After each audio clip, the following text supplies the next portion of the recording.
Under state rule, the colony was administered with a paternalistic ideology. Belgian officials claimed Africans needed guidance, discipline, and, in practice, this meant Africans were denied meaningful political rights and excluded from decision making. The colonial state controlled labor, taxation, movement, and public life. The economy of the Belgian Congo was built around extraction, copper, diamonds, gold, uranium, palm oil, and other resources were exported for the benefits of Belgium and European companies. Infrastructure such as roads, railways, and ports was developed primarily to move goods out of the colony rather than to serve the needs of the local population. Forced labor did not disappear with annexation, even when the law formally changed. Coercive practices remained, taxes pushed men into wage labor, and colonial authorities continued to rely on pressure, punishment, and compulsion to meet production goals. In effect, the colony remained a machine of economic extraction. Socially, Belgian rule created a sharp divide. A tiny European minority lived separately, with legal privileges and better access to housing, education, and services. The African majority was kept at the bottom of the system. Mission schools and Catholic churches provided the most education, but only a very small elite reached higher level. These produced a narrow class of intermediaries rather than a broad educated public. Resistance existed throughout colonial rule. There were local revolts, religious movements, and later nationalist organizations. One of the most important early anti-colonial figures was Simon Kimbangu, whose movement was harshly suppressed. By the 1950s, political pressure had grown stronger. Organizations such as ABACO and the MNC gave voice to Congolese nationalism, and the demand for independence became impossible to ignore. On 13th June 1960, the Belgian Congo became independent. But independence arrived suddenly, without a stable transition, and the consequences were immediate. Belgium's rule in Rwanda and Burundi followed a different model, but it was no less consequential. After the First World War, Belgium occupied the former German territories of Rwanda and Burundi. In 1923, they were formally entrusted to Belgium under a League of Nations mandate. Later, they became a United Nations Trust territory. Officially, Belgium was supposed to prepare the territory for self-government. In reality, it ruled through indirect control and social engineering. Belgian authorities relied heavily on existing monarchies and local aristocracies, especially Tutsi elites. Colonial administrators and missionaries promoted racial theories that portrayed Tutsi as naturally superior and Hutu as subordinate. These ideas were not neutral descriptions, they were administrative tools used to structure power. One of the most damaging decisions came in 1933 when Belgium introduced identity cards that classified people as Hutu, Tutsi, or Twa. This turned flexible social distinctions into fixed ethnic identities. What had once been more fluid became official, rigid, and political. Over time, this helped create the conditions for future conflicts. In Rwanda, around the forced labor and cash crop pressures also existed, though on a smaller scale than in the Congo. Education remained extremely limited, and political development was delayed. But by the 1950s, the region was changing. In Rwanda, a Hutu political movement emerged with support from some Catholic clergy. Tensions rose sharply. In 1959, violence and revolt helped overturn the old order, weakening the monarchy and driving many Tutsi into exile. Rwanda and Burundi achieved independence on 1st July 1962. Yet the colonial legacy remained deeply embedded. Belgium had not simply governed these territories, it had reordered them. For decades, Belgian colonial rule resisted meaningful reform. Some educational, health, and administrative improvements were introduced, especially after the Second World War, but these changes were limited, cautious, and often motivated by outside pressure rather than by a genuine commitment to equality.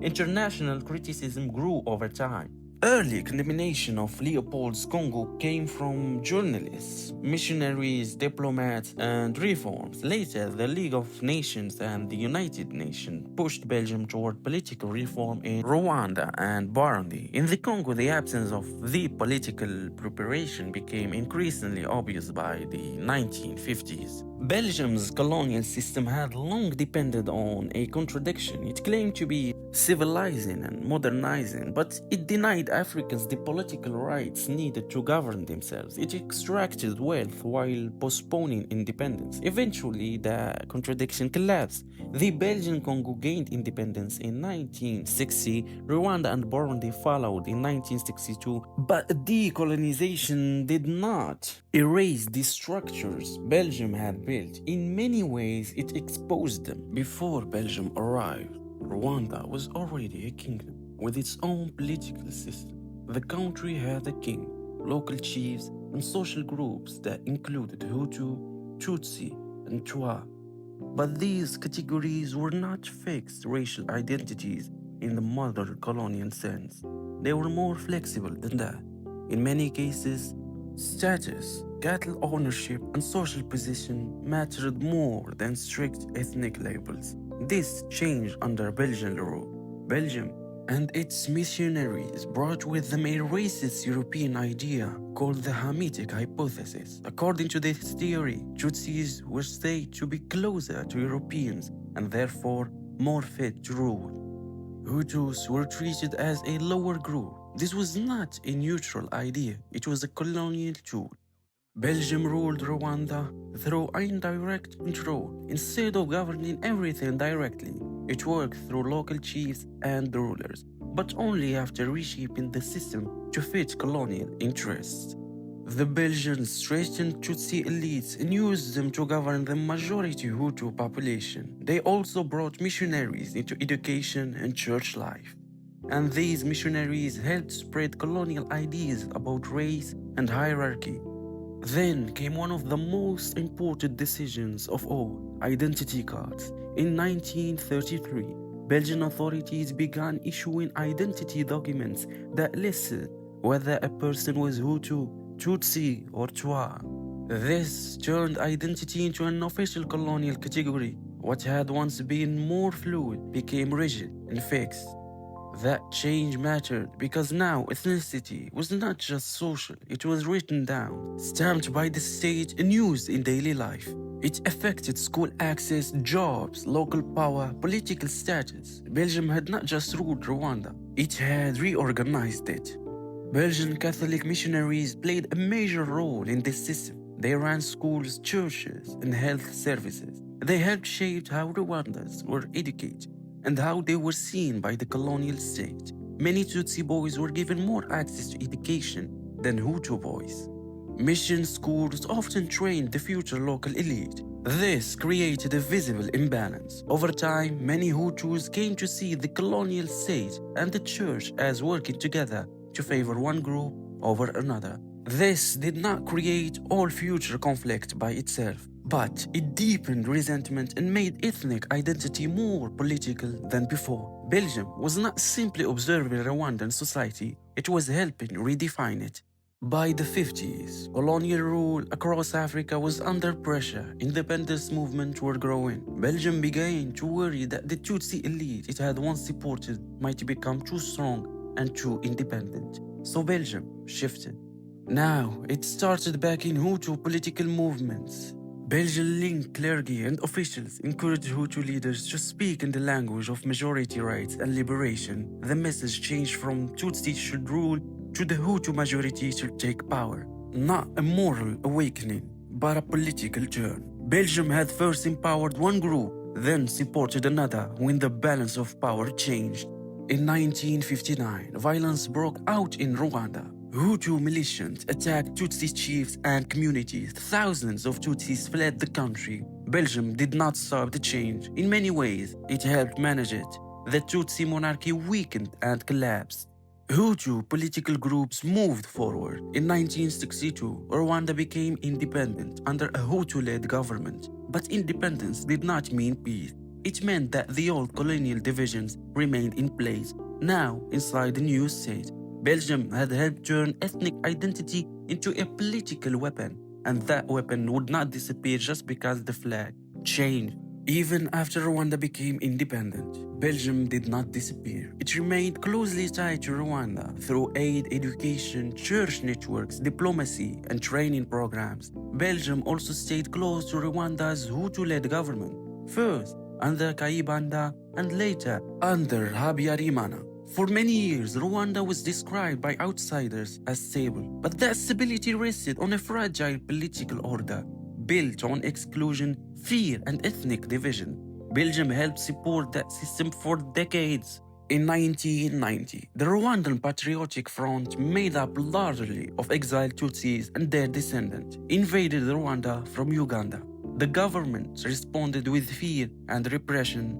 The country became more divided, extremist voices grew stronger, propaganda spread, violence increased. Belgium supported peace talks and backed the Arusha Accords in 1993, which were supposed to share power and reduce the risk of war. Belgium also joined the UN peacekeeping mission, UNAMIR. But the mission was weak, poorly equipped, and too limited for the danger that was coming.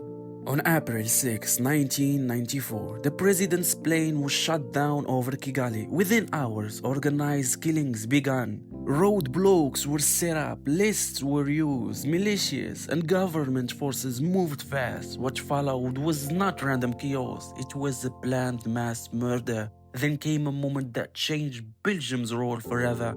On April 7, 10 Belgian peacekeepers were captured and killed in Kigali. Somehow, their death shocked Belgium. The country reacted with anger and grief. The killing became a turning point in Belgium's involvement.